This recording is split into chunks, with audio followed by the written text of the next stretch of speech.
the patient next to him. He just had to air me out like that. He said, you're going to be helping the patient next to you.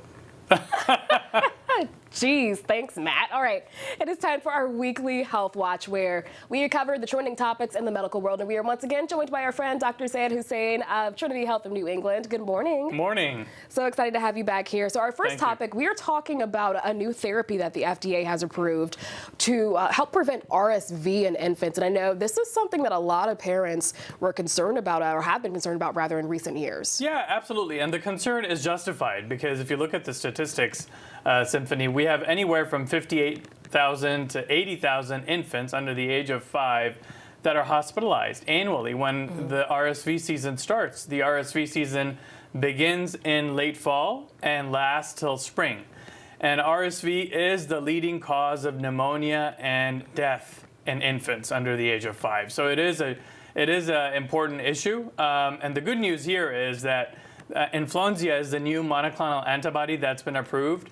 It's one dose, one injection given to infants under the age of 1 year that are now encountering or entering their first RSV season to prevent severe outcomes, to prevent complications, and of course death. So the trial that the FDA looked at, trial results were very promising. It's got a good safety profile. This monoclonal antibody that just got approved is in addition to one more that was approved earlier, Beyfortus.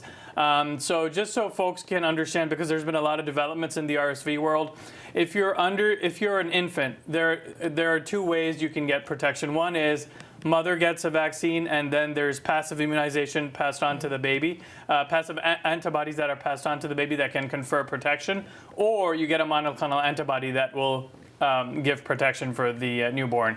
And adults and above the age of 65, there are actually 3 vaccines that are approved to help prevent severe outcomes from RSV. Okay, good to know. So people can get protection from Absolutely. the infant stage into adulthood. Absolutely. Older adults, right? Yes. Okay.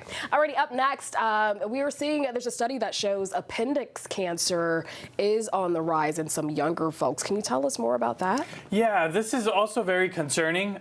This is a trend we're seeing with colon cancer, colorectal cancer, kidney, breast cancer, and this is more looking at millennials, 1980 born and later, and we're seeing a higher incidence. Appendix cancer is very rare. There are about 3,000 or so cases that are diagnosed every year, as opposed to 150,000 or more cases of colorectal cancer that are diagnosed. So while it is a rare condition, we're seeing more and more. Now, why are we seeing this? It could be a multitude of factors. One could be diet.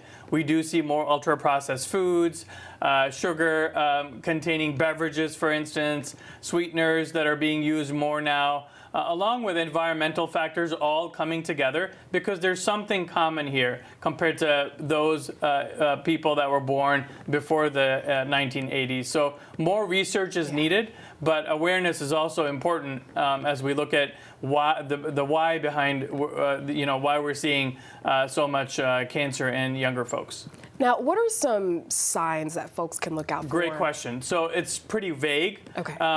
It could mimic appendicitis. It could, patients may have bloating or abdominal pain for several months, dull abdominal pain. So if you do have symptoms that are you haven't experienced before, or that are just persistent, lingering, then see a doctor. Okay. All right. Thank you so much for your time, Sure. Doc. And if you missed any of that, we will have that information for you on our website, Fox 61.